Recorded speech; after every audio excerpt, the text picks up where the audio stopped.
Well, here we are. We're going to make a start on the fuselage, and it tells us to cut out K1 left and K2 right. And this is K1,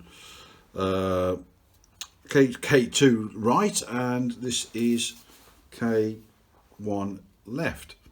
So then what we have to do is to chamfer this edge here. Now, I don't know if you can pick it up too well, but you'll see a very, very faint dotted line just there. And there's another one on the other side. So what they're asking you to do is basically this. Put it on a flat surface, put some tape over the dotted line, that side of the dotted line, choose your weapon, send that down into a chamfer. And that's exactly what I've just done, which didn't take me long at all, just a few seconds. And this is more or less what it will look like. So yeah, there you go. And of course I've now got to do the same to this one. And see, they just to make it clear, this little faint dotted line is only on one side, so you know you got the correct side up. That's important. So what we're going to do is we're going to put the tape over the line like that, and that is really to protect the side you don't want to chamfer, and therefore you get a straight line. It's a little trick, I suppose, but anyway, I'm going to use this nail file board, and as you can see, it doesn't take very long, does not require much effort. As long as you keep your board level, shouldn't really have much of a problem. Just check it every now and again. I don't think it needs to go to an absolutely sharp edge, so just leave a couple of mil on the very end there, and this shouldn't take too long at all. Nearly there. Just keep checking it, don't overdo it, just keep checking it, and that's about right. Just a couple of smidgens, which is fatal usually. There you go, I think that'll do. So take the tape off carefully, that's to one side. So you're getting that chamfer effect, and it's right on the line, so kind of neat and tidy. And if we offer those up together,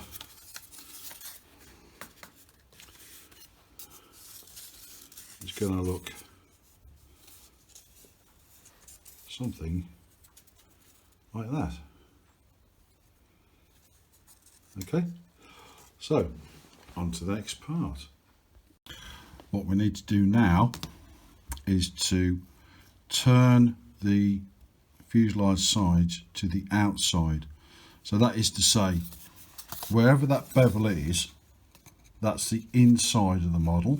So you turn it over, so now you've got the outside of the model. And the same with this one, the bevel is on the inside of the fuselage, turn it over, so now you've got the outside of the fuselage. It might be wise at this stage, and this is my suggestion, to number the slots. Now the number of the slots are on the drawing here. Okay, so all you have to do is line that up with the drawing. That gives you the number. You write the number on the inside, and you don't spoil your model, but at least you know the correct number without necessarily looking at the plan.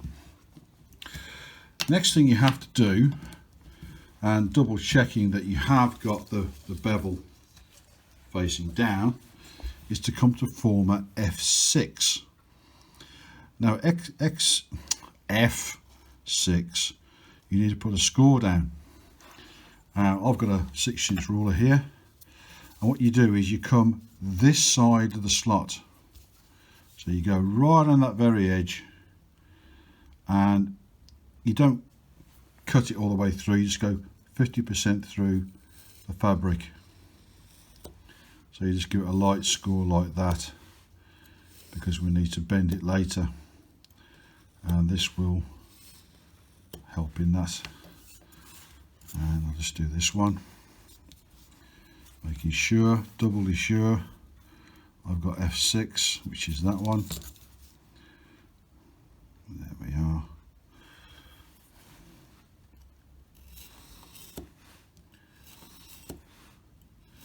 I'm making what, 3, 4 passes? Okay. So there you have your score line there on this side of that slot. Now I wouldn't say I've gone 50% through it.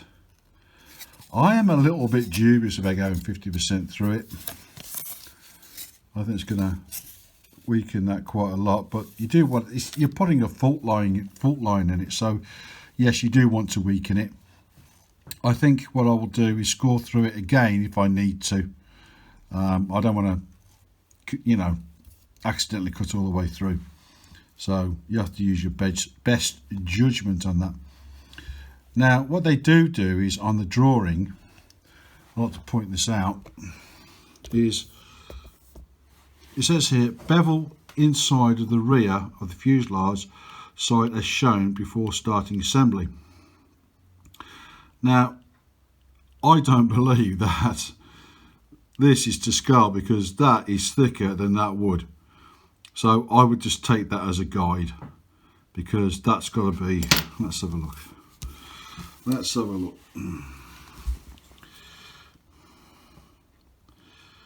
Well, looks a good 5mm to me. Yeah, very nearly 1/4 of an inch, and that's no way, even that together, it's going to be 1/4 of an inch. So I would just use that as a guide, not as actual size. It says actual size here, which you can use. So therefore, if you've got the bevels on the inside, and you go like that, yeah, you can offer that up to there. So don't let yourself get confused with that one, because that one's the actual size there, and if I hold it there and there, they actually line up perfectly with the plan. So I think that's a goer, definitely. So on to the next part. Okay, so now we have to angle that, and it will just go click, and it bends like that. So I'll demonstrate that on this one, making sure that you're bending it. That's the outside, that's the inside. You know the inside because you've numbered where the formers are. So you do this down with the outside up. So checking that this outside is up. I don't know if you're going to hear this or not, but here we go.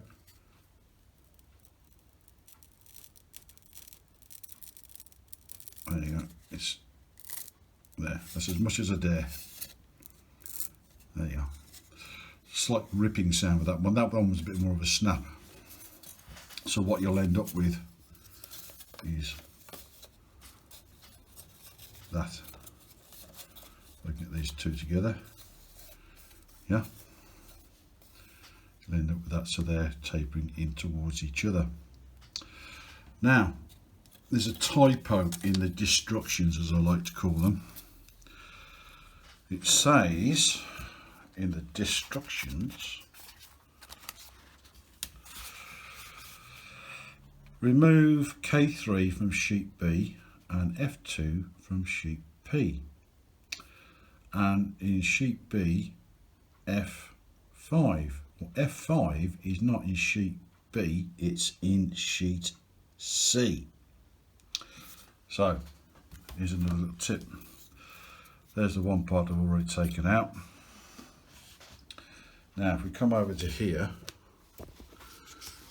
okay, get yourself a cutting mat, very useful, not too expensive but they're useful. So once you've located F2, which is ply, it's not balsa, it's ply, take your knife, there's little tabs and you cut through the tabs. Now I highly recommend that you cut the tabs from the front. Okay, get my knife out again and just go around the other bits and bobs and then turn the whole thing over and score it from the back, which I've done previously, and it will fall out because you'll see the laser has not cut all the way through, so you get these little bits here. So from the back, gently go around the back and score the knife round nice and carefully. Excuse my hand being in the way, and that should just come out like that. And of course we've marked the back end as well, haven't we? So we know that this is F2, but obviously cutting that out now. So I'll just find my pencil and mark that F2. It's got an F2 on that side. So either side, you know that's F2. Put that to one side.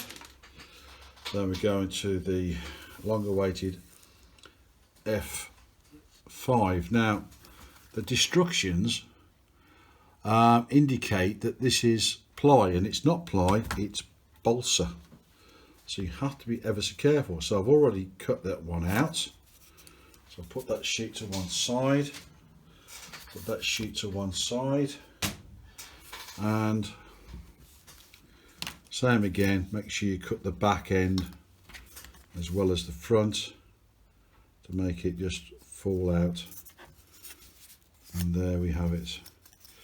Now, this one is not marked. So double checking the one you just took out, that's obviously not the right one. That is F5, which it is. Yeah, it's F5. So what I'm going to do is write F5.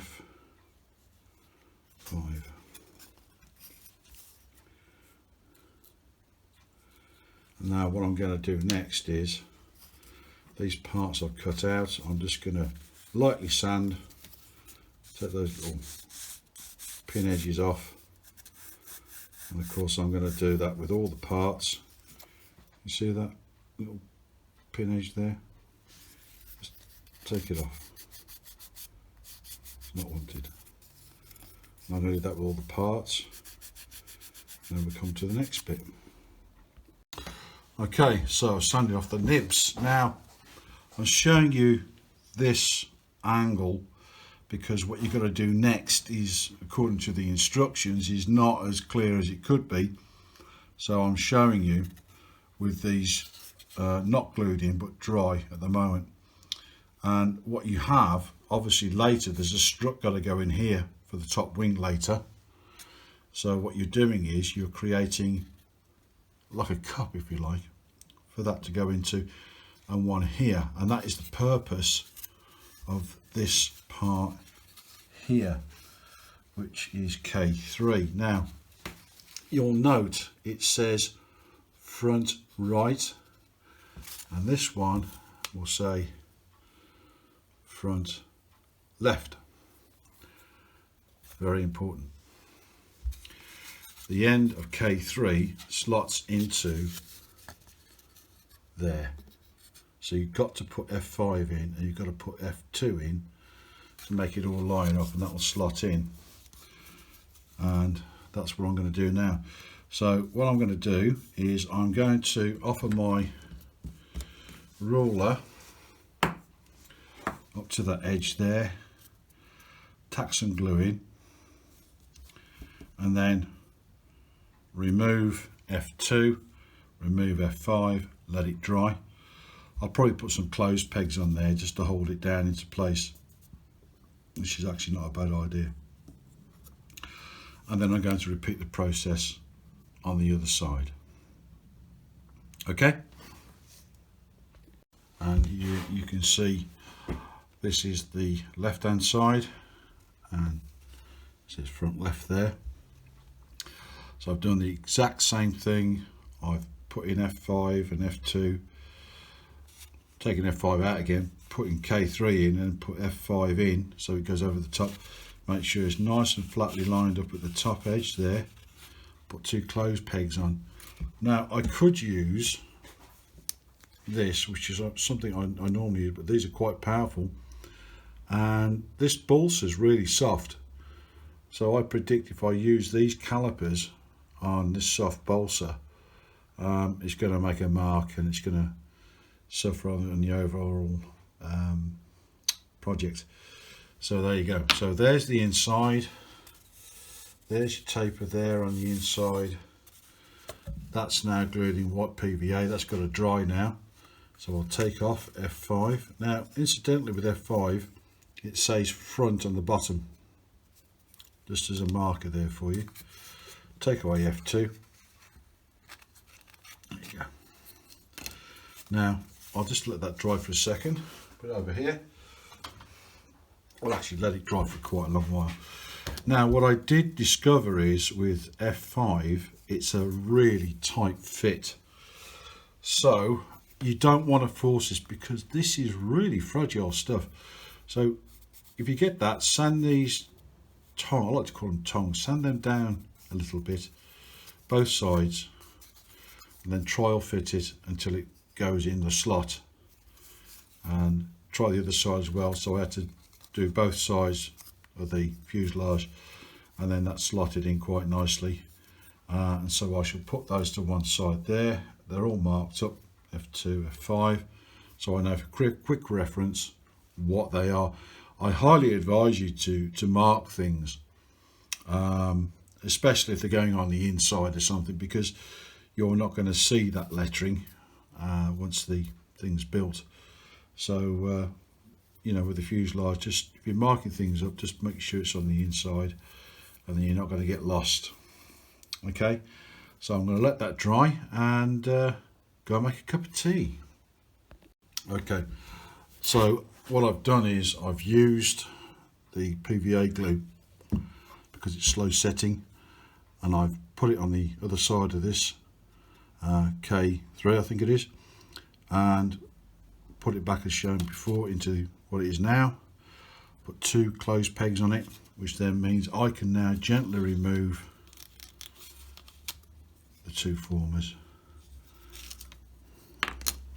So you'll end up with that. Make sure that that's level, let it dry, and then do the other side.